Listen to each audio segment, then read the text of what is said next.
Gostaria de reforçar um aviso que a Junta Diaconal sempre orienta a todos vocês que frequentam aqui e cultuam juntamente conosco ao Senhor. Observem o uso correto da máscara. Nós procuramos seguir todas as orientações sanitárias para dar segurança a todos vocês que estão conosco aqui adorando ao Senhor. Vocês têm aí a temperatura aferida, vocês têm aí o álcool gel, em totens aí em toda parte, e a gente usa a máscara de forma correta para nossa segurança e para a segurança daqueles que estão conosco. Então façam isso, observem isso, por favor. Também gostaria de dizer que nenhum de nós é autorizado a estar incomodando pessoas ou abordando pessoas de forma indelicada a respeito de darmos alguma orientação ou alguma nota. Nós temos uma junta diaconal na igreja que, se você observar qualquer coisa irregular ou errado, você procure os diáconos e eles vão orientar a pessoa. Então, aqui é um lugar de acolhimento. Então, acolha as pessoas com hospitalidade, com carinho, amor cristão, e não trate ninguém com rispidez ou querendo corrigir as pessoas, tá certo? Para que tenhamos um ambiente bom, prazeroso na casa do Senhor e todos se sintam acolhidos e bem recebidos aqui. Nós temos as pessoas responsáveis por corrigir qualquer coisa que por acaso esteja em desacordo com as normas sanitárias ou com o comportamento. Eu gostaria, nessa noite, de tratar de um assunto que eu não tenho como fugir dele, porque se torna muito polêmico no meio do povo evangélico. Essas questões sanitárias, às vezes, ordens e decretos de governantes, de prefeitos, e que causam um certo desconforto e até causam algum tipo de dilema, de polêmica, de discussão no meio da cristandade, principalmente em redes sociais. Eu gostaria de tratar com vocês sobre o tema o cristão e as autoridades ou os abusos de autoridade. Como é que nós devemos nos comportar e proceder em meio a circunstâncias e situações assim, Qual deve ser a nossa conduta? E sempre nós precisamos buscar na palavra de Deus resposta a essas questões. E não nossas preferências ideológicas ou políticas.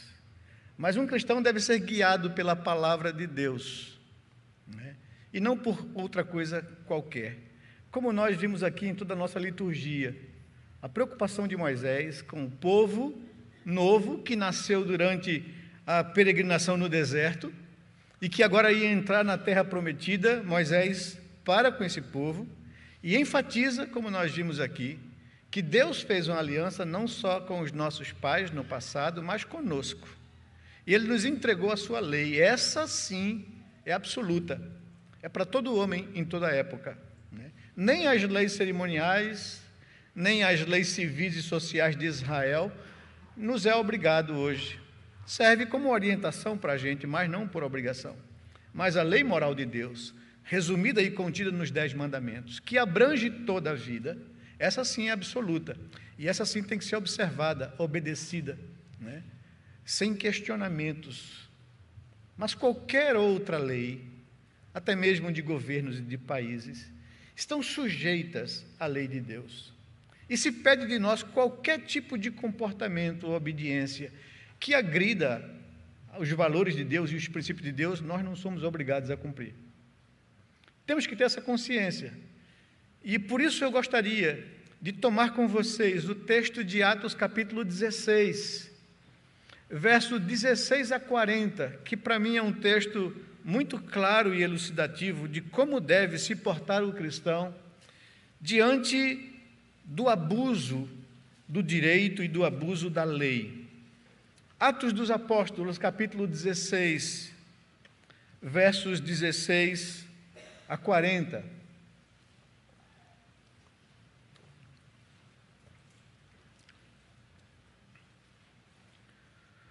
Nos diz assim a palavra do Senhor. Acompanhe comigo. Atos 16, 16. Aconteceu que, indo nós para o lugar de oração, veio ao nosso encontro uma jovem possuída de espírito adivinhador, a qual, adivinhando, dava grande lucro aos seus donos. Seguindo a Paulo e a nós, gritava, dizendo: estes homens são servos do Deus Altíssimo e anunciam a vocês o caminho da salvação. Isto se repetiu por muitos dias. Então Paulo, já indignado, voltando-se, disse ao Espírito: em nome de Jesus Cristo, eu ordeno que você saia dela. E na mesma hora, o Espírito saiu. Quando os donos da jovem viram que se havia desfeito a esperança do lucro, agarraram Paulo e Silas e os arrastaram para a praça, à presença das autoridades, e levando-os aos magistrados, disseram: estes homens, sendo judeus, perturbam a nossa cidade, propagando costumes que não podemos aceitar nem praticar, porque somos romanos. Então a multidão se levantou unida contra eles, e os magistrados, rasgando-lhes as roupas, mandaram açoitá-los com varas. E depois de lhes darem muitos açoites, os lançaram na prisão, ordenando ao carcereiro que os guardasse com toda a segurança. Este, recebendo tal ordem, levou-os para o cárcere inferior e prendeu os pés deles no tronco. Por volta da meia-noite, Paulo e Silas oravam e cantavam louvores a Deus, e os demais companheiros de prisão escutavam. De repente, sobreveio tamanho terremoto que sacudiu os alicerces da prisão. Todas as portas se abriram e as correntes de todos os presos se soltaram. O carcereiro despertou do sono e, vendo abertas as portas da prisão, puxando da espada, ia suicidar-se, pois pensou que os presos tinham fugido. Mas Paulo gritou bem alto: não faça nenhum mal a si mesmo, estamos todos aqui. Então o carcereiro, tendo pedido uma luz, entrou correndo e, trêmulo, prostrou-se diante de Paulo e Silas. Depois, trazendo-os para fora, disse: senhores, que devo fazer para que seja salvo? Eles responderam: creia no Senhor Jesus, e você será salvo, você e toda a sua casa. E pregaram a palavra de Deus ao carcereiro e a todos os que faziam parte da casa dele. Naquela mesma hora da noite, cuidando deles, lavou-lhes as feridas dos açoites. Logo a seguir, ele e todos os membros da casa dele foram batizados. Então, levando-os para a sua própria casa, deu-lhes de comer, e com todos os seus manifestava grande alegria por ter crido em Deus.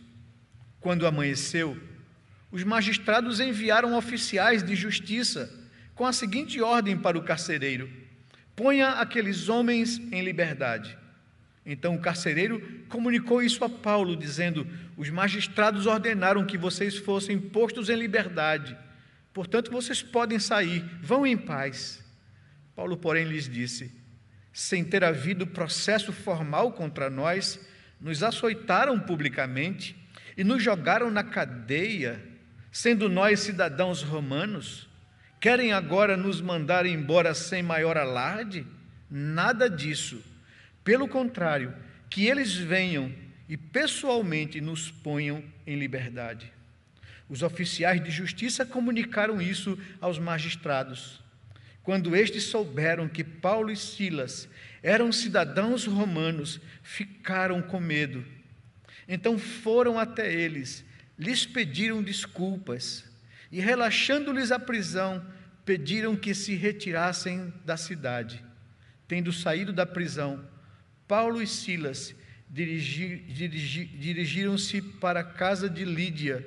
Vendo os irmãos, os animaram. Só depois partiram. Que Deus nos abençoe, que use a sua palavra para nos orientar a viver de forma tal que lhe seja agradável. Eu quero passar um vídeo aqui, 2 vídeos para ser verdade, para dizer a verdade, para vocês virem isso que está acontecendo no mundo, aconteceu no Canadá, essas 2 situações. So just so you guys know, police officers writing me a ticket saying that I'm not allowed to amplify my voice, even though the last I checked, there is right to be heard in Canada, especially on a busy street, and they need a decibel reader, and nobody verified that. So these guys are discriminatory against my religion, writing me a ticket when I asked him, show me the law, and he won't. He said the law will be on the ticket. This is what Canada has come to. A minister of God can't even preach on a street without getting a ticket. But I can parade around naked. That's right. Yes. And I won't get a ticket. That's right. Yes. Amen.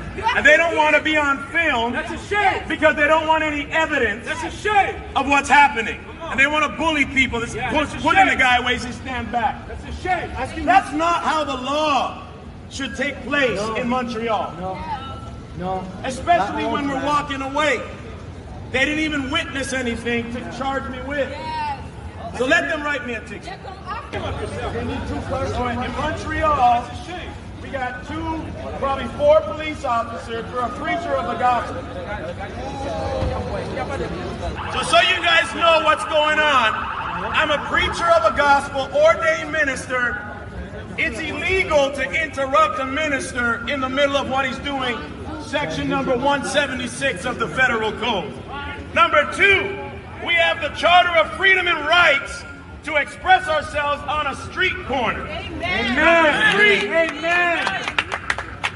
I wasn't even doing anything. We're walking away. Yes. And here I am getting a ticket.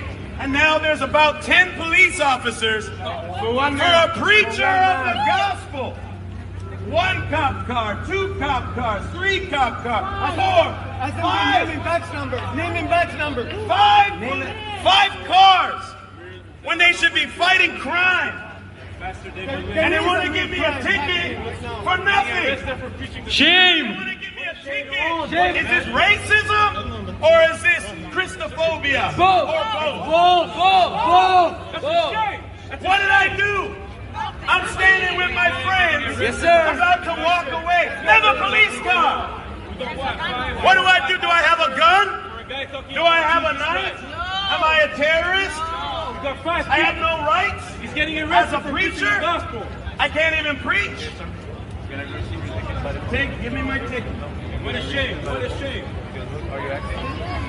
How am I acting? Now I have 2 tickets. 2 tickets. They said give me 2 tickets by the way I'm acting. So what am I doing? I have no right to speak? I'm just warning you. You You have 2 have the tickets right now. to speak. You can give me 2 tickets, you can 5 tickets. I'm gonna have to arrest you. You're gonna arrest me for what? you're For what? doing different. So he says if I keep speaking, I'm gonna be arrested. So arrest me for what? What did I do? What's the crime? Hallelujah.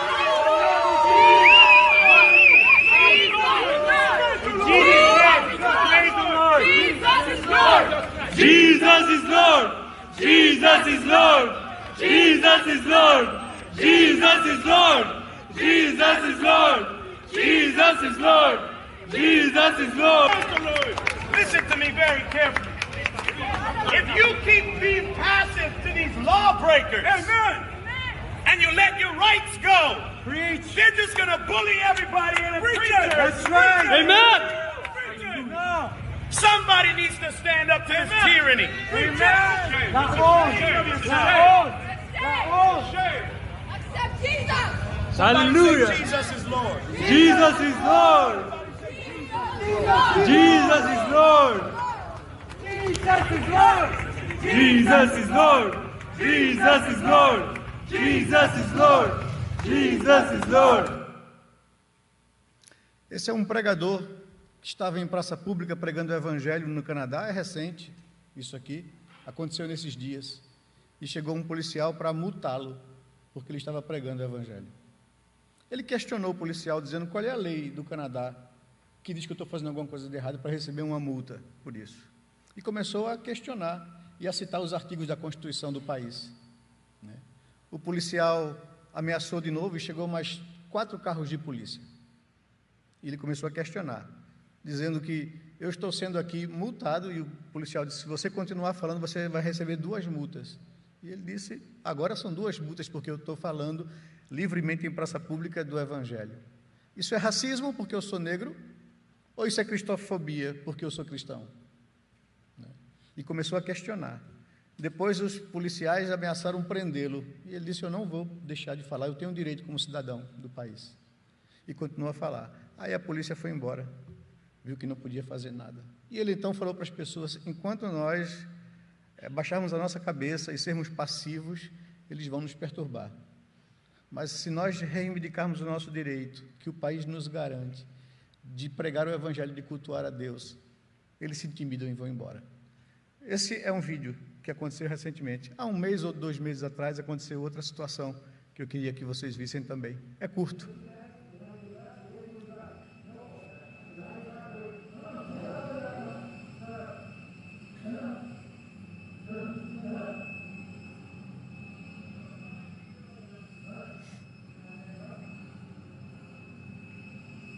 Esse homem que está sendo preso aí não é nenhum traficante de drogas, mas é um pastor que voltava de uma conferência nos Estados Unidos e chegou no Canadá de volta, sabendo que foi condenado por 6 anos, por pregar o Evangelho, condenado a 6 anos de prisão.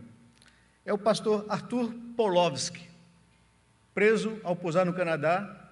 Seu crime, abrir a igreja durante a pandemia. Pena, 6 anos de prisão. Infelizmente, o Canadá não aparenta mais ser aquele país que eu tinha em mente quando eu era mais jovem, diz o repórter. Que vergonha assistir essas cenas. Este é um verdadeiro constrangimento para o Canadá.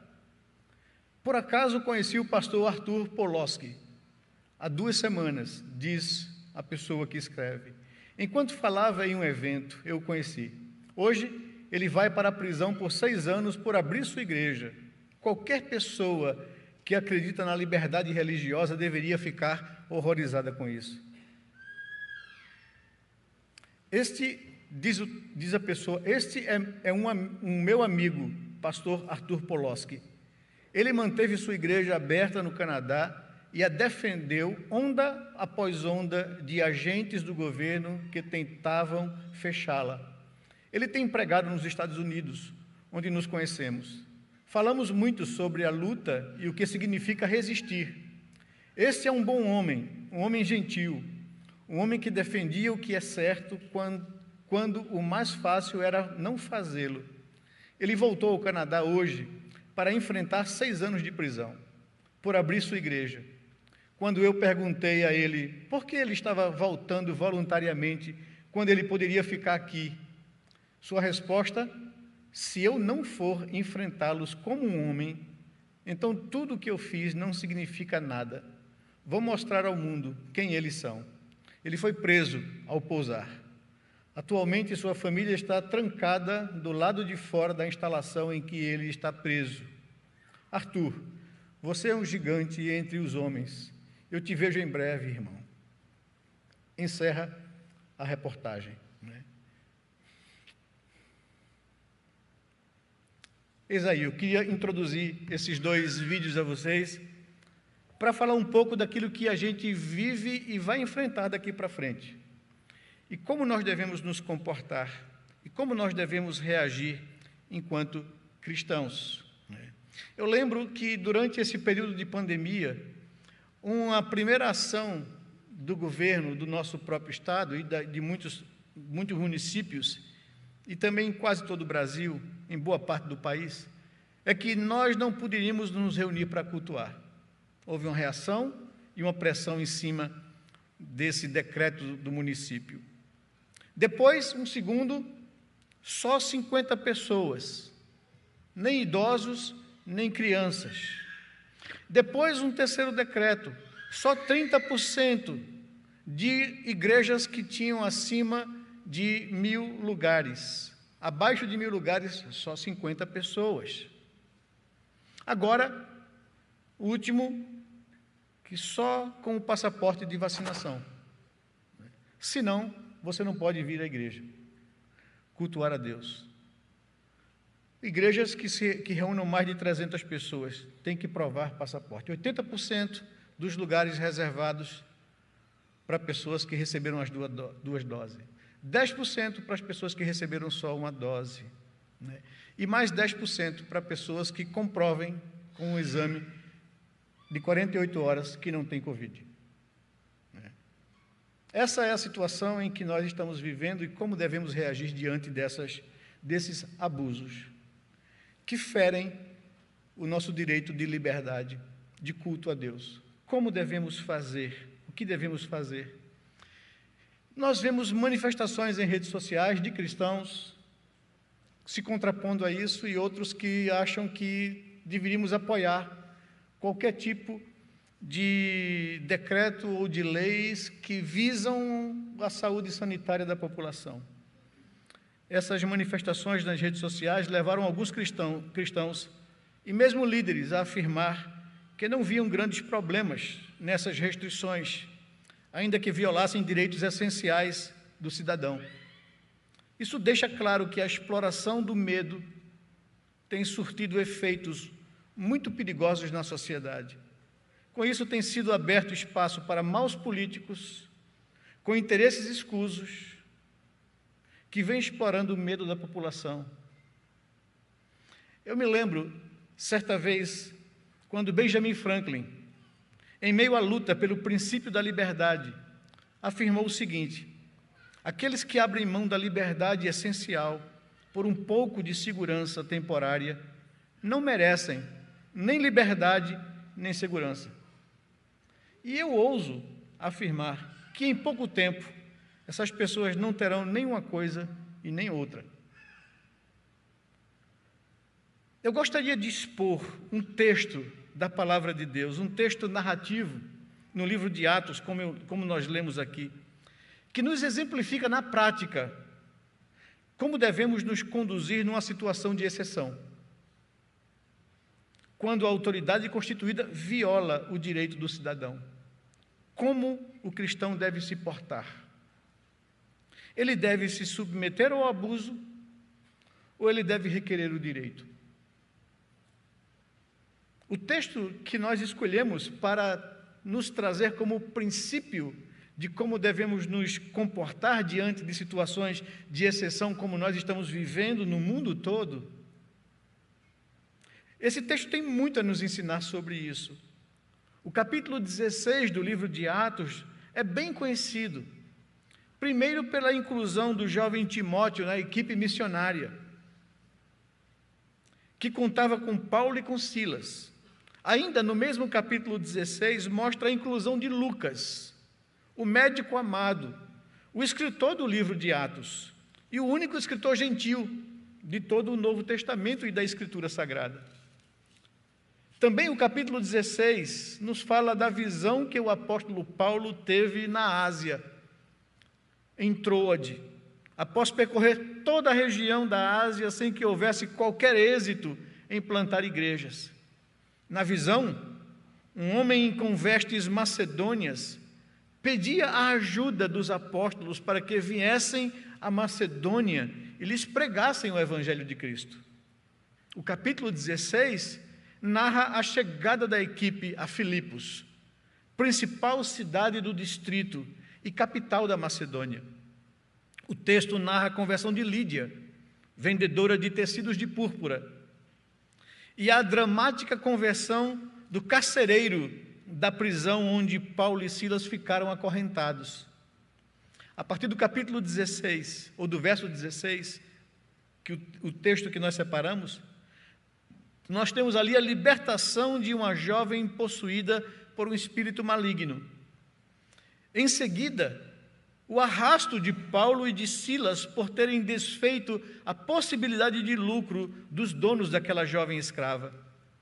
Depois, temos o julgamento, um julgamento arbitrário que desconsiderou a própria legislação romana, por juízes movidos pela busca de popularidade.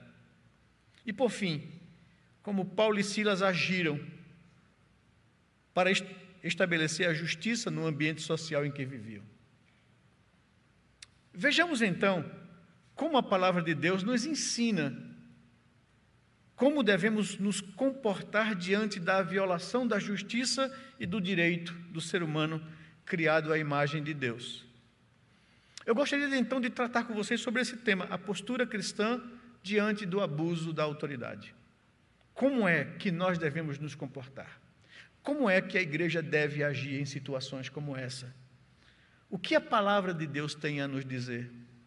Para que a gente não haja de acordo com qualquer inclinação nossa, né, política ou ideológica. Como Deus quer que nós nos portemos em situações como essa? Eu gostaria, então, de chamar a sua atenção, em primeiro lugar, para a gente entender a situação causadora da prisão e do julgamento dos apóstolos. O verso 16 ao verso 24 nos dá informações interessantes e importantes sobre o ocorrido. O que acontece do verso 16 ao 24 aqui? Uma jovem escrava, usada pelos seus donos para obter lucro, é liberta de um espírito maligno que adivinhava ou iludia as pessoas para poder dar lucro aos seus senhores. Diz o verso 16, que aconteceu que, indo nós para o lugar de oração, veio ao nosso encontro uma jovem possuída de espírito adivinhador, a qual, adivinhando, dava grande lucro aos seus donos. É isso que nos diz o verso 16. A moça era possuída por um espírito maligno que iludia e que escravizava pessoas com promessas e com adivinhações. O espírito maligno a usou para fazer propaganda gratuita do ministério de Paulo e Silas. É uma coisa assim curiosa e intencional. Diz lá o texto, no verso 17, e a gente sabe que a intenção não era fazer propaganda do Evangelho, mas era atrapalhar de alguma forma a pregação do Evangelho, ou colocando vaidade nos apóstolos, porque o que ela anunciava era isso, Ela estava exaltando a Paulo e Silas. Veja o verso 17, que diz que, seguindo a Paulo e a nós, gritava dizendo: estes homens são servos do Deus vivo e anunciam a vocês o caminho da salvação. E isso se repetia por muitos dias. Dias a fio, essa mulher se colou nos apóstolos e saía anunciando, era o carro de som, anunciando aqui: esses homens são servos do Deus Altíssimo. E evidentemente a intenção do diabo, do maligno, era despertar vaidade no coração de Paulo e Silas, os tornando popular. Eu tenho medo de popularidade, porque a popularidade pode despertar no nosso coração vaidade, e a gente achar que a gente é alguma coisa. E a intenção do inimigo era exatamente essa. Paulo fica indignado após aguentar durante alguns dias essa propaganda, E diz o texto, no verso 18, que ele repreende o espírito maligno e liberta a jovem daquela escravidão. O verso 18 nos diz isso. Isto se repetiu por muitos dias. Então Paulo, já indignado, voltando-se, disse ao espírito: em nome de Jesus Cristo eu te ordeno, saia dela. E na mesma hora o espírito saiu e aquela jovem ficou liberta dessa escravidão. Seus proprietários, ao tomarem conhecimento de que perderam a possibilidade do lucro, se revoltaram com a perda e prenderam e arrastaram ao tribunal, apresentando suas acusações. Verso 19 ao verso 21, diz lá que quando os donos da jovem viram que se havia desfeito a esperança do lucro, agarraram Paulo e Silas e os arrastaram para a praça, à presença das autoridades, e levando-os aos magistrados, disseram: estes homens, essa era a acusação, estes homens, sendo judeus, perturbam a nossa cidade, propagando costumes que não podemos aceitar nem praticar, porque somos romanos. Eu digo assim, essa era a narrativa criada, Essa palavra está em moda, A narrativa criada, mal intencionada, mentirosa, a falsa informação, a tal fake news, estava sendo propagada aqui por motivos nobres e causando divisão na população. colocando romanos contra judeus. Esses homens propagam costumes, perturbam a nossa cidade propagando costumes que não podemos aceitar, nem podemos praticar porque somos romanos. Diz o texto que os magistrados, ao ver o tumulto causado e pressionados pela situação, agem atendendo à multidão instigada pelas narrativas apresentadas habilmente pelos senhores da escrava. O verso 22 nos diz isso: então a multidão se levantou unida contra eles, e os magistrados, rasgando-lhes as roupas, mandaram açoitá-los com vara. Eles são julgados arbitrariamente, sem direito de defesa, são condenados e severamente punidos. Diz o verso 23, e depois de lhes darem muitos açoites, os lançaram na prisão, ordenando ao carcereiro que os guardasse com toda a segurança. E depois são recolhidos à prisão. O verso 24 nos diz que, ao receber tal ordem, levou-os para o cárcere inferior, mais seguro, e prendeu os pés deles no tronco. Essa é a situação causadora da prisão e do julgamento daqueles homens, dos apóstolos. Por ter libertado uma jovem da escravidão de uma possessão maligna, que causava aos senhores daquela jovem lucro, ganho, eles são então presos, arrastados, entregues diante de um tribunal, habilmente usado um argumento para poder instigar as multidões contra eles, para pressionar os juízes, que pressionados, os julgam de forma precipitada, com medo da pressão popular. Essa é a situação. Em segundo lugar, eu chamo a atenção de vocês para a conduta dos apóstolos em relação a Deus, diante da adversidade, diante da injustiça e diante da perseguição. Qual a atitude no coração deles em relação a Deus? E que isso resulta na conversão dos seus ouvintes. E o que é que Deus espera da gente no trato com Deus quando sofremos injustiça? Quando enfrentamos adversidades e dificuldades, quando somos perseguidos por causa do Evangelho, qual deve ser a nossa atitude em relação a Deus? É a primeira coisa que é importante a gente refletir na nossa vida, porque a tendência do nosso coração é culpar a Deus ou se chatear com Ele, ou dizer a Deus no íntimo do coração, ainda que isso seja velado e não saia da nossa boca para fora: por que Deus permitiu isso acontecer na minha vida? Por que tal injustiça me alcançou? Eu sou servo de Deus, eu estou pregando o Evangelho. Por quê o Senhor permitiu isso na minha vida? Mas, ao invés de queixosos, ou de murmurar pelo mal sofrido, eles oravam a Deus e louvavam a Deus. Veja o verso 25 comigo. Diz o texto que por volta da meia-noite, veja, isso aconteceu durante o dia, eles foram presos, arrastados, julgados injustamente, sem direito de defesa, açoitados em praça pública. Lucas nos diz que receberam muitos açoites. O texto nos diz mais adiante que eles ficaram deveras feridos dos açoites que levaram nas costas, das chicotadas que levaram em praça pública, que o carcereiro foi lá cuidar das feridas deles, causadas pelos açoites. Mas ao invés de se queixarem, ao invés de reclamarem, ao invés de murmurarem ou lamentarem o sofrimento, eles oravam e louvavam a Deus na madrugada, meia-noite. Hora de que a cultura daquela época já estava em sono profundo, mas eles estavam lá, orando a Deus na prisão, em voz alta, e louvando a Deus, louvando a Deus. O verso 25 nos diz que por volta da meia-noite, Paulo e Silas oravam e cantavam louvores a Deus. E os demais companheiros de prisão escutavam,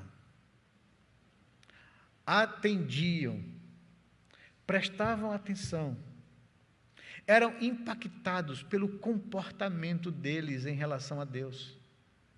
Eles não estavam ali se queixando, murmurando, lamentando os maltratos. Eles estavam louvando a Deus. Noutros textos da Bíblia, nos informam mais a razão disso, porque eles louvavam a Deus e davam graça a Deus por terem sido merecedores de sofrer afrontas por causa do nome de Jesus. É como se eles dividissem com Jesus o sofrimento da cruz. O meu Redentor amado, de forma espontânea e voluntária, se apresentou diante do Pai para sofrer o castigo no meu lugar. E Ele tomou sobre Ele as minhas dores. Como diz o profeta Isaías, no capítulo 53, Ele foi esmagado por causa das minhas transgressões. Ele foi moído por causa das minhas iniquidades. O castigo que hoje me traz a paz caiu sobre Ele, não sobre mim. E por isso os apóstolos se achavam privilegiados de estarem sofrendo afrontas por causa do nome de Jesus. E por isso eles louvavam a Deus, e por isso eles oravam ao Senhor. Eles sabiam que Deus estava no controle e no governo da história. Eles sabiam que nada daquelas coisas aconteciam fora do domínio e do controle de Deus. E se Deus permitiu aquilo, é porque Deus tinha um propósito em todas aquelas coisas, e eles descansavam o coração nesse fato. Eu sirvo a Deus, e eu creio num Deus que realiza todas as coisas com um fim proveitoso, para o bem daqueles que o amam. E que Ele mesmo me disse que eu sofreria afrontas por causa do nome de Jesus. Se odiaram e perseguiram o meu Senhor, também me perseguirão.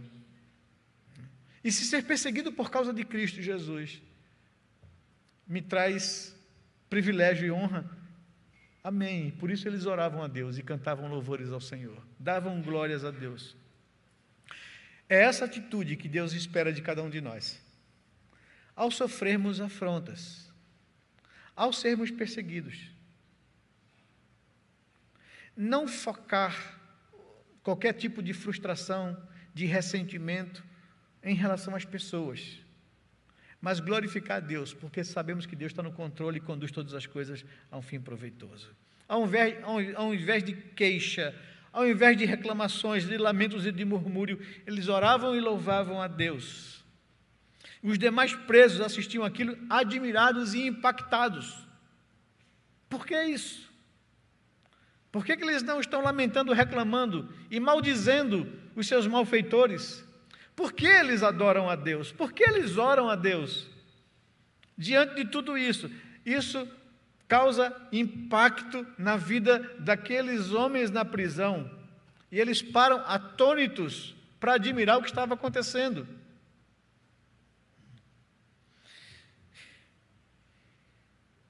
É interessante que Deus glorifica o seu nome em todas as situações que nos permite viver. E Paulo e Silas tinham consciência disso. Certa feita, quando ele escreve a carta aos Filipenses, que ele está preso em Roma, ele pede à igreja que interceda e ore por ele, para que o Senhor possa deixar claro para Paulo o que Deus quer com aquilo tudo. Ele diz que se dependesse de mim, eu queria partir de estar com Cristo, o que é incomparavelmente melhor. Mas eu não sei se isso é o melhor para o Evangelho. É melhor para mim, mas não é melhor para o Evangelho. Se o melhor para o Evangelho é que eu permaneça ainda e que seja usado por Deus para salvação de vidas, eu prefiro ficar então. Porque eu quero ser útil a Deus, eu quero ser útil ao reino, eu quero ser útil ao Evangelho. E o apóstolo tem essa consciência quando escreve a carta aos Filipenses, pedindo que a igreja ore com ele, por ele, para que ele entenda o que Deus quer. Toda essa atitude para com Deus impacta a vida daquelas pessoas que estão em volta, em redor. E acontece a conversão do carcereiro e certamente de alguns presos ali, porque ninguém aproveitou a oportunidade quando as cadeias foram abaladas, porque veja o que acontece no versículo 25 ainda, que por volta da meia-noite Paulo e Silas oravam e cantavam louvores a Deus, e os demais companheiros de prisão escutavam. De repente, diz o verso 26, sobreveio tamanho terremoto que sacudiu os alicerces da prisão, e todas as portas se abriram, se romperam, e as correntes de todos os presos se soltaram. Todos ficaram livres. As portas das cadeias se romperam, as correntes se quebraram. Todos ficaram livres e ninguém fugiu. Ninguém aproveitou a oportunidade para fugir, porque eles estavam impactados com o que estava acontecendo. Eles estavam extasiados com tudo aquilo. Esses homens foram maltratados, açoitados em praça pública, humilhados em praça pública, envergonhados. Estão aqui com as costas arrebentadas de açoites, e eles louvam e oram a Deus? Como é isso? Qual a razão disso? E quando eles veem a ação de Deus, em resposta àquela atitude dos apóstolos, de orarem e de louvarem a Deus, o Senhor abala a prisão, as cadeias são soltas, as portas são arrebentadas, as correntes são arrebentadas. E se dá um advento da conversão daquele agente penitenciário ali do verso 27 em diante, que o carcereiro despertou do sono, estava dormindo. A casa é ao lado da cadeia pública, morando ali com sua família. Ele, quando vê tudo aquilo acontecer, os terremotos, o barulho, acorda, desperta do sono, e vendo as portas da prisão abertas, puxa da espada e ia suicidar-se, pois pensou que os presos tinham fugido. Mas Paulo gritou bem alto: não faça nenhum mal a si mesmo, todos estamos aqui. Ninguém foi embora, ninguém fugiu. Você não vai ter que responder ao governo pela fuga desses homens, ninguém fugiu, está todo mundo aqui, não lhe faça nenhum mal. É a palavra de Paulo. E diz o verso 29, que então o carcereiro, tendo pedido uma lamparina, entrou correndo e trêmulo, prostrou-se diante de Paulo e Silas. E depois daquela situação, trazendo-os para fora, disse-lhes: senhores, que devo fazer para que seja salvo? Aquele homem foi impactado pela glória de Deus. Aquele homem foi impactado pelo testemunho dos apóstolos. Aquele homem foi impactado por toda aquela situação, e não somente ele, mas os presos que estavam ali. E não somente os presos juntamente com ele, mas toda a sua casa. Diz o texto em diante, no verso 31, a resposta dos apóstolos, a pergunta deles: o que eu devo fazer para que seja salvo? Creia no Senhor Jesus, e você será salvo, você e toda a sua casa. E pregaram a palavra de Deus ao carcereiro e a todos os que faziam parte da casa dele. E naquela mesma hora da noite, cuidando deles, lavou-lhes as feridas dos açoites. Logo a seguir, ele e todos os membros da casa dele foram batizados. Então, levando-os para a sua própria casa, deu-lhes de comer, e com todos os seus manifestava grande alegria por ter crido em Deus. E o que é que vem depois disso? Pega Paulo e Silas, volta para a cadeia, e eles ficam na cadeia, com todos os demais presos, cumprindo-se a lei. Mas aquele homem é salvo, é impactado pelo testemunho dos apóstolos. Como a nossa atitude em relação a Deus diante das adversidades glorifica a Deus e cumpre o propósito de Deus através das nossas vidas. É exatamente a consciência de que todas as coisas estão debaixo do controle de Deus, de seus eternos propósitos redentivos, que nos faz reagir em resiliência, em submissão, em confiança diante das adversidades, sejam elas quais forem. Um cristão sabe que está nas mãos de Deus e que nada acontece na sua vida sem a permissão de Deus. E que se acontece qualquer coisa na minha vida, seja a pior das situações, Deus tem um propósito com isso. E a Bíblia diz que todas as coisas cooperam para o bem daqueles que amam a Deus. E o meu coração precisa descansar nessa verdade. Porque a minha reação com Deus diante da adversidade é louvá-lo, é agradecê-lo, é glorificá-lo. Porque se Ele permitiu, Ele tem um propósito. E o propósito dele sempre é para o bem daqueles que amam a Deus. Isso traz descanso ao nosso coração e uma atitude correta diante da adversidade, diante da perseguição. Deus usa exatamente a conduta e o testemunho dos crentes para adornar a mensagem anunciada do Evangelho de Cristo.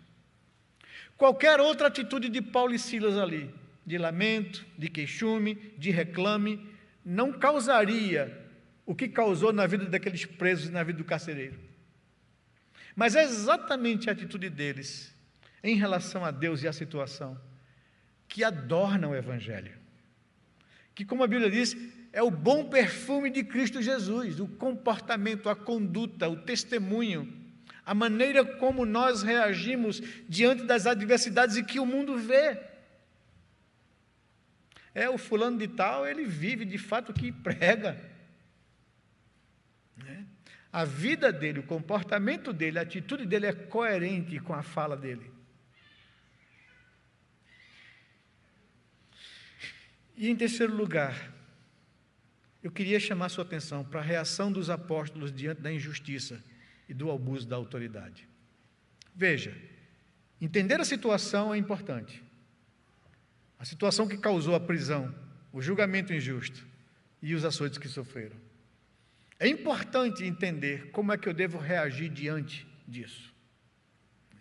Eu devo confiar em Deus, eu devo glorificar a Deus, eu devo testemunhar das verdades do Evangelho, porque Deus vai usar situações assim para adornar o Evangelho de Cristo Jesus. Mas qual deve ser a minha reação diante da injustiça, no que tange a questão da horizontalidade? Como é que eu devo fazer? O verso 35 ao verso 40 nos ensina, de que a atitude de Paulo e Silas em relação a Deus, de gratidão, de louvor, de adoração, não excluem a reivindicação do direito e da justiça. Diz o verso 35 que quando amanheceu o dia, os magistrados enviaram oficiais de justiça com a seguinte ordem para o carcereiro: ponha aqueles homens em liberdade. Então o carcereiro comunicou isso a Paulo, acho de forma muito feliz, alegre, né? Aquele homem estava com a vida transformada, teve uma noite, uma madrugada espetacular diante de Deus, creu em Cristo Jesus, toda a sua casa juntamente com ele recebeu o selo da aliança, o batismo, professaram a sua fé em Cristo, dormiram em paz, diante de um dia que poderia ser, ou uma noite que poderia ser terrível, e resultaram em morte, em humilhação da sua própria casa. Mas amanheceu feliz, e quando batem a porta aqueles homens, os promotores de justiça, o oficial de justiça, e dizem: olha, libertem esses dois homens. Ele fica feliz, vai dar uma notícia a Paulo e Silas com o coração, com um riso aqui na orelha, né? E essa é a ordem que ele dá para eles. Então o carcereiro comunicou isso a Paulo, dizendo: os magistrados ordenaram que vocês fossem postos em liberdade, portanto vocês podem ir em paz, vão em paz. Porém, Paulo lhes disse, sem ter havido processo formal contra nós, ou seja, nós fomos arrastados por civis, fomos detidos e presos, não por autoridade, mas por pessoas que eram donos de uma escrava, que viram o seu lucro, a sua possibilidade de lucro ser desfeito, nos prenderam, nos arrastaram aos tribunais, sem nenhum processo formal nós fomos julgados. Sem ter havido processo formal contra nós, nos açoitaram publicamente e nos jogaram na cadeia, sendo nós cidadãos romanos, nós temos direitos. Querem agora nos mandarem embora às escondidas? sem causar nenhum alarde, sem corrigir o mal feito, sem fazer a justiça? Não. Não é assim. E aí a gente vê a atitude daqueles homens que glorificavam a Deus diante da adversidade, diante da injustiça, mas, por outro lado, exigiam das autoridades o comportamento correto por causa do direito e por causa da justiça, que são princípios de Deus para a sociedade, que nós não podemos abrir mão disso. Querem agora nos mandar embora sem maior alarde? Nada disso. Não vai ser assim. Não seria justo, não seria direito, não corrigiria a injustiça praticada.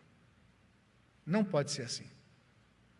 Pelo contrário, que eles venham pessoalmente e nos ponham em liberdade. Eles causaram a injustiça, eles corrijam a injustiça. E venham publicamente. Essa é a ideia aqui do texto. Os oficiais de justiça comunicaram essas informações aos magistrados.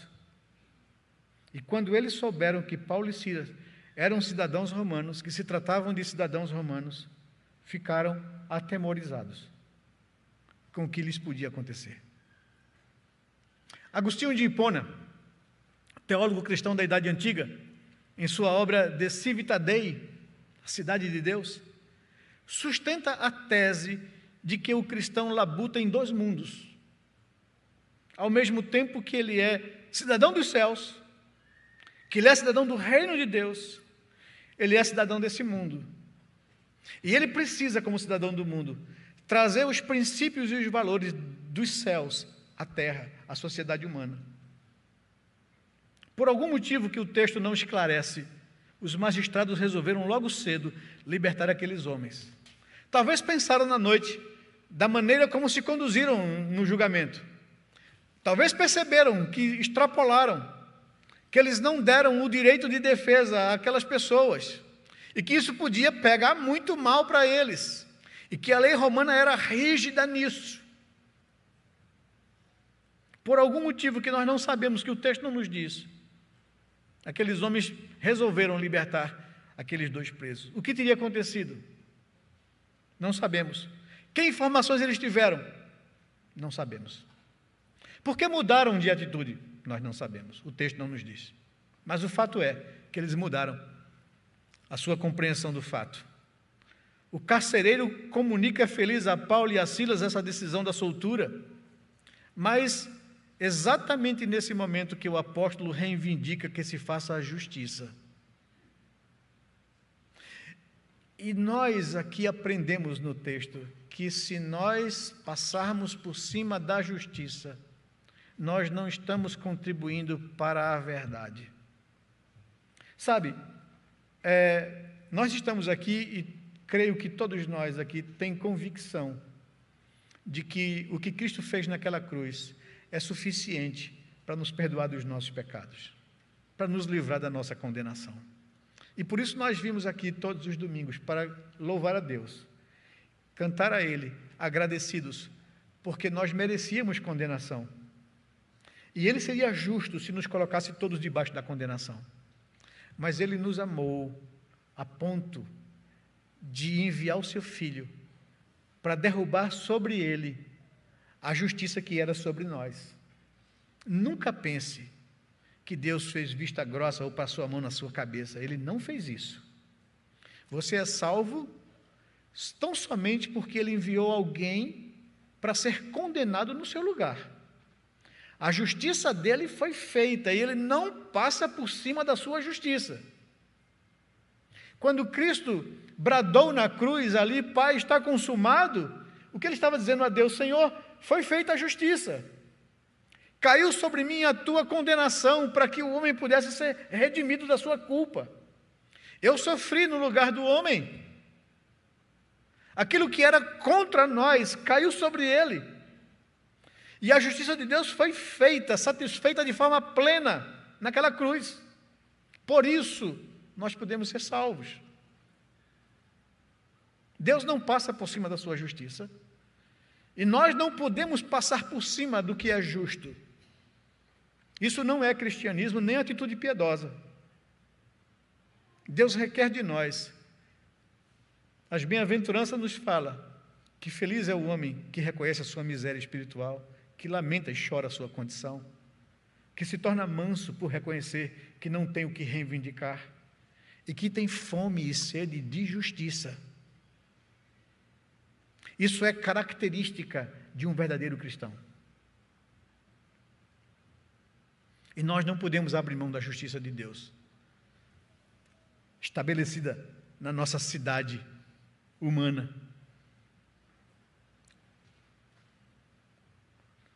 Observe a reação dos magistrados ao perceberem o apuro no qual se meteram, ao ignorar o direito que a lei romana requeria no trato de seus cidadãos. O verso 38 nos diz que os oficiais de justiça comunicaram isso aos magistrados, e quando estes souberam que Paulo e Silas eram cidadãos romanos, ficaram atemorizados. Com o que podia acontecer a eles? Porque violaram a lei romana. E humilharam publicamente, sem direito de defesa, a cidadãos romanos. Por que você acha que o carcereiro tentou se suicidar? Por causa do peso da lei romana. O peso da lei romana dizia que ele era responsável por aqueles que estavam sob sua guarda.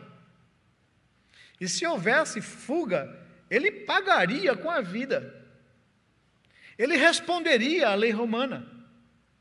Ele seria condenado por negligência no seu trabalho, porque não guardou aqueles que lhe foram confiados na prisão, porque de alguma forma relaxou e eles fugiram.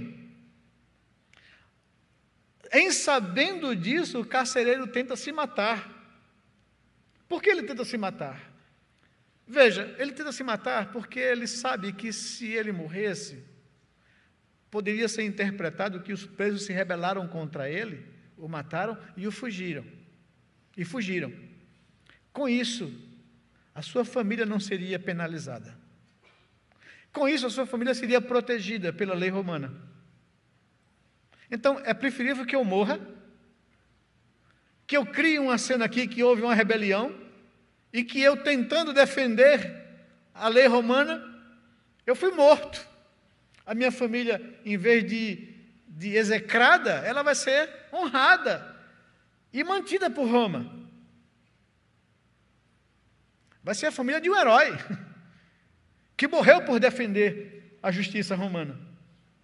Por isso ele tenta se matar. E veja o que Paulo diz a ele: não faça nenhum mal a si mesmo, porque ninguém fugiu. Veja a razão da tentativa dele, é por causa da fuga. Ninguém fugiu. Você não vai ser penalizado ou humilhado, ou não vai ser morto e condenado publicamente, nem sua família vai sofrer. É isso que Paulo diz. E tanto é verdade, que quando ele chega para Paulo e Silas e pergunta o que eu devo fazer para ser salvo, a resposta de Paulo inclui a família dele, não só por causa da aliança, é também por causa da aliança, mas é porque ele estava dando garantia a ele. Creia no Senhor Jesus e será salvo tu e tua casa, a casa que você tanto ama, que você valoriza e estava disposto a morrer para poupá-los de humilhação e de vergonha. A salvação de Deus é para você e para sua casa. Isso traz alento, conforto, segurança. Eis a razão por que nós batizamos os nossos filhos, porque eles estão incluídos nessa aliança. E Deus vai usar a nossa vida como instrumento de bênção na vida deles, para ensiná-los a amar a Deus, a sua palavra, para nos comprometermos a orarmos por eles, cuidar deles, instruí-los no caminho que devem viver e agradar a Deus. Creia no Senhor Jesus e você será salvo, não somente você, mas você e sua casa. Aquilo soou de forma tão alentadora no ouvido daquele homem, né? Que estava disposto a se sacrificar pelo bem da sua casa. E agora ele soube que alguém se sacrificou pelo seu bem e bem da sua casa. Alguém deu a sua vida por ele e pelos seus. Isso traz conforto, alento ao coração daquele homem. E os magistrados temeram por saber que violaram o princípio da lei, que julgaram de forma errada e injusta, não dando direito a quem tem direito. Paulo e Silas receberam as desculpas daqueles homens. Eles vieram pessoalmente se desculpar diante de Paulo e de Silas. Diz o verso em diante, 39, 40 aqui. Verso 39. Então, ao saber disso, foram até eles e lhes pediram desculpas. Esse pedido de desculpa é formal. É admissão de erro. É consertar uma injustiça praticada. Lhe pediram desculpas. E relaxando-lhes a prisão, não ordenaram, pediram que se retirassem da cidade. Vão embora, vão em paz. Ou seja, quanto mais cedo vocês forem embora, menos risco a gente corre. Né? Vão embora. Paulo e Silas, depois disso, atenderam, desculparam, foi corrigido o erro, foi feito justiça, as autoridades pediram desculpas, Paulo e Silas recebem as desculpas, se deram por satisfeitos, visto que a ordem e o direito foi restabelecido, mas, no entanto, ignoraram o pedido de saírem às pressas da cidade. Não saíram às pressas da cidade. Foram à casa de Lídia. Confortaram e fortaleceram os irmãos e a igreja. Só então partiram.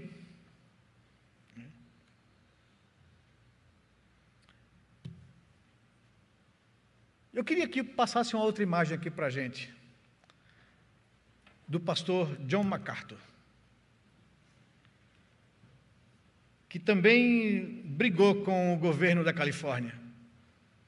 Não fechou a sua igreja, ou fechou, mas depois dos abusos ele disse, não, vai abrir. E peitou o governo da Califórnia. Eu vi alguns cristãos metidos a blogueiro, criticando o pastor John MacArthur. Eu digo, mas é brincadeira, né? Como a nossa mente brasileira foi sequestrada na faculdade, né? Para defender coisas que são indefensáveis. Por favor, coloca aí a imagem do pastor MacArthur. É esse homem aí. Apaguem um pouquinho. Reportagem, agora há pouco, um mês atrás. O estado da Califórnia e o condado de Los Angeles concordaram em pagar $800 mil de indenização à igreja do pastor John MacArthur, que rejeitou a ordem de fechar a igreja e não celebrar cultos presenciais durante a pandemia. O valor é superior a R$4.100.000, na cotação do dólar atual. A Grace Community Church, em Sun Valley, travou uma batalha jurídica ao longo de meses contra o governo estadual e o governo do condado. MacArthur se tornou o centro de uma resistência em defesa da liberdade religiosa após o governo de Gavin Newsom, Partido Democrata, determinar a proibição de momentos de louvor durante os cultos e, posteriormente, proibir os cultos presenciais. Diz MacArthur e o conselho da sua igreja, que tomou essa decisão em conjunto: Cristo é o chefe da igreja. Os assuntos eclesiásticos pertencem ao seu reino, não ao de César, disse ele à época. Como o governo vinha tolerando protestos de movimentos políticos, como Black Lives Matter, e não estabelecia sanções para impedir aglomerações nessas ocasiões, MacArthur valeu-se de sarcasmo para enfrentar as autoridades, passou a chamar o culto de protesto pacífico e manteve a igreja aberta. A advogada Jenna Ellis, que ajudou a representar a igreja, comemorou o acordo fechado com o governo, afirmando ser uma vitória da liberdade religiosa. Diz ela, estamos muito satisfeitos em ver as proteções da primeira emenda do pastor MacArthur e da Grace Community Church. totalmente justificados neste caso. Tem sido uma batalha árdua para preservar a liberdade religiosa e esperamos que este resultado encoraje os californianos e todos os americanos a continuarem firmes de que a igreja é essencial, acrescentou ela. O governo da Califórnia pagará então a indenização de 4 milhões à Grace Community Church do pastor John MacArthur, que se recusou a interromper cultos durante a pandemia. Que conclusão nós podemos chegar daquilo que nós vimos no texto? E da atitude de pessoas com essa consciência? O que podemos aprender com a palavra de Deus? Primeiro, que ser submisso a Deus e às autoridades constituídas não significa ser subserviente aos desmandos que possam vir a ser cometidos por essas autoridades. Só tem uma autoridade absoluta, que é Deus. Todas as demais autoridades estão debaixo da orientação divina. E a Bíblia nos diz que nós devemos nos submeter à autoridade, porque foi Deus quem instituiu a autoridade, para o bem da sociedade. Enquanto essa autoridade estiver trazendo leis que beneficiem a boa ordem social, nós temos que ser submissos a elas. Mas quando essas leis transgridem aos princípios da lei de Deus, a gente não tem que ser submisso às autoridades e contrariar a Deus. Existe um limite de toda e qualquer autoridade humana. Nós dizemos a vocês, quando vocês são recebidos aqui na igreja, que vocês devem submissão às autoridades da igreja, até que essas autoridades estejam de acordo com a Escritura. No dia que um de nós aqui sairmos da Escritura e exigirmos de você qualquer coisa que vá além da Escritura ou aquém dela, você não deve submissão a nós.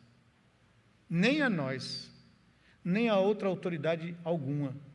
A esposa deve se sujeitar à liderança do seu marido, se o marido a conduz na palavra de Deus. Se ele pede a ela qualquer coisa que agrida a palavra de Deus, ela não deve estar sujeita ao seu marido, nesse caso. Deve estar sujeita a Deus. Da mesma forma, a relação do cristão com o Estado. Eles não têm poder absoluto.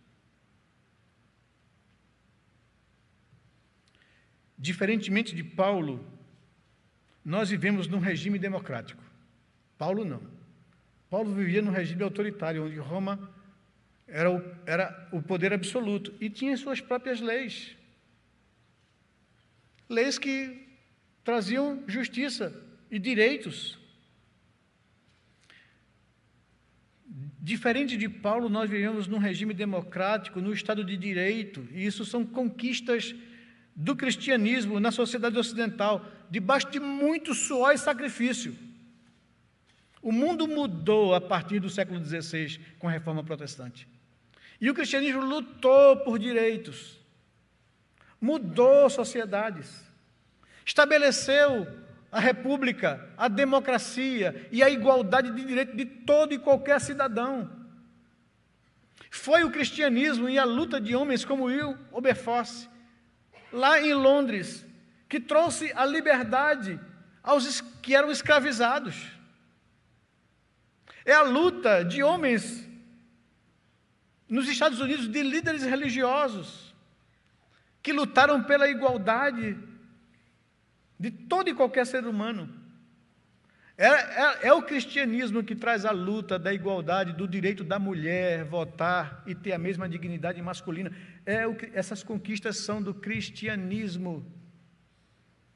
É a sociedade cristã que transforma o direito, que traz a liberdade por causa do princípio bíblico. Em um regime democrático não existe ninguém acima da lei. A autoridade maior em nosso país é a Constituição brasileira, que rege as relações, organizando o bom viver. Lute, não pelo seu direito, mas pelo direito. Não procure sua justiça, mas anseie pela justiça de Deus entre nós. Não busque ter privilégios, mas exija respeito. Lembre-se do dizer de Benjamin Franklin, Aqueles que abrem mão da liberdade essencial por um pouco de segurança temporária não merecem nem liberdade nem segurança. E os que fazem isso, em pouco tempo não terão nenhuma coisa nem outra.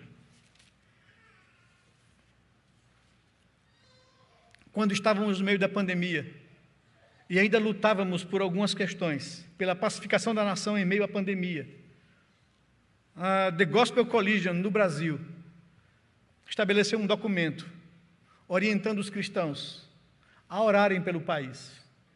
E o documento diz o seguinte: antes de tudo, pois, exorto que se use a prática de súplicas, orações, intercessões, ações de graça em favor de todos os homens, em favor dos reis e de todos os que se acham investidos de autoridade, para que vivamos vida tranquila e mansa, com piedade e respeito. 1 Timóteo 2, de 1 a 2. E o documento diz que entendemos que, apesar de todas as dificuldades, nada impede nós, cristãos, que vivamos com piedade e respeito. E nada há que seja capaz de impedir a igreja, o corpo de Cristo, a colocar-se de joelhos, a fim de usar a prática de súplicas, orações, intercessões, ações de graça em favor de todos os homens, em favor dos reis e de todos os que se acham investidos de autoridade. Desse modo, diz o documento, convocamos os crentes em Cristo Jesus, individualmente e coletivamente, com suas igrejas, continue orando pelo nosso país da seguinte maneira: primeiro, pelas autoridades públicas, que têm a prerrogativa de tomar decisões acerca de políticas para o combate do novo coronavírus. A responsabilidade é grande, afeta milhões de pessoas, e há muita desinformação torna o trabalho dessas autoridades ainda mais difícil.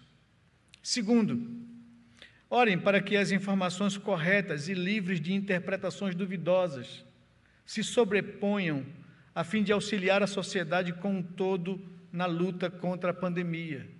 Terceiro, ore pelas autoridades constituídas nas esferas federal, estadual e municipal, independente da posição política e ideológica de cada um. Precisamos que haja um mínimo de entendimento e unidade para uma saída célere e eficaz da atual crise de saúde econômica e política. Ore pelos profissionais de saúde. Estes são constantemente expostos ao contágio e necessitam de livramento nesse momento, a fim de poderem servir o maior número possível de pessoas. Quinto, ore pelo fim da pandemia no Brasil e no mundo, assim como pelos doentes infectados com o vírus, para que sejam curados, pelas famílias enlutadas em razão das mortes pelo vírus e pelos pesquisadores para que desenvolvam remédios e vacinas eficientes. Ore pelas forças de segurança para que Deus os proteja e para que exerça o seu trabalho com responsabilidade, com sensibilidade e com respeito à lei. Orem pela situação financeira dos trabalhadores brasileiros, sobretudo dos desempregados. Ore por pacificação, pois o país precisa que o clima de conflito político e social chegue ao fim. Ore para que o brasileiro possa ainda viver vida tranquila e mansa, com piedade e respeito, vendo logo um fim de todas essas tensões. E, por fim, ore pela igreja cristã, para que seja o sal da terra, a luz do mundo, evidenciando pelo Evangelho que nossa esperança última se encontra no Senhor Jesus Cristo, que foi crucificado por causa das nossas transgressões e ressuscitou por causa da nossa justificação. E somente na promessa dele nós confiamos. Venha, Senhor, sem demora, deve ser o desejo do nosso coração. Que o Senhor Jesus Cristo, nosso único Salvador, tenha misericórdia do seu povo no Brasil e responda às nossas orações para o louvor e glória do seu nome.